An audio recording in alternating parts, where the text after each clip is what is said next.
Where's the fun in waiting? Play Sit and Go tournaments 24/7 only on Ace 2-3. This game involves an element of financial risk and may be addictive. Please play responsibly and at your own risk.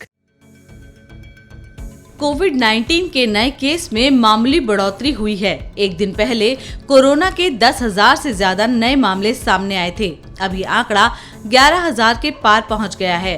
केंद्रीय स्वास्थ्य मंत्रालय के मुताबिक 24 घंटे में corona के नए case 11,451 रहे। इस बीच 13,204 लोग कोरोना वायरस से ठीक हुए हैं। वहीं एक्टिव केस का कुल आंकड़ा कम होकर 1,42,000 तक रह गया है।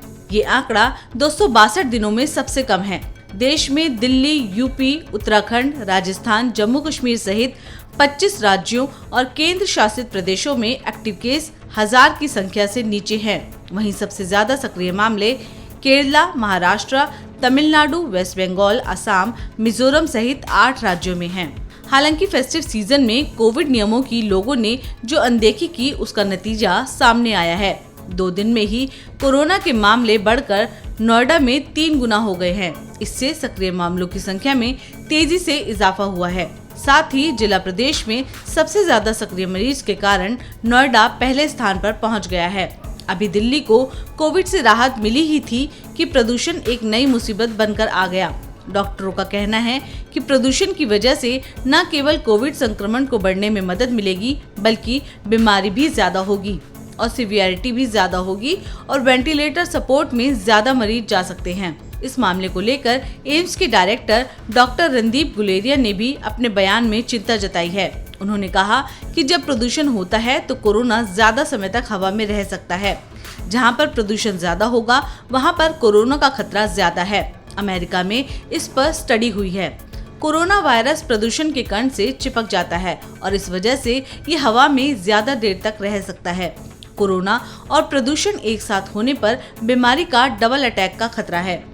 सरकार ने जाइडस कैडिला की कोविड-19 रोधी वैक्सीन जाइकोव डी को भी 1 करोड़ खुराक खरीदने के ऑर्डर दिए हैं। आधिकारिक सूत्रों ने बताया कि इस खरीद के साथ ही 3 खुराक वाला ये टीका कोरोना वायरस के खिलाफ जारी राष्ट्रीय टीकाकरण अभियान में शामिल हो जाएगा।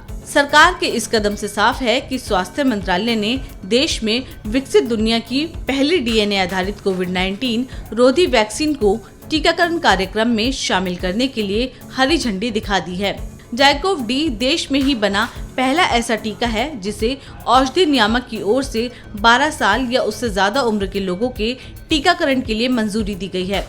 लेकिन सूत्रों का कहना है कि शुरुआत में इसे वयस्कों को लगाने में प्राथमिकता दिए जाने की संभावना है। दैनिक पॉजिटिविटी रेट पिछले 35 दिनों से 2% से कम है। इसके अलावा कोरोना से जान गंवाने वालों की कुल संख्या 4,61,057 हो गई है। भारत में अब तक 108,47,23,042 वैक्सीनेशन की डोज दी जा चुकी हैं।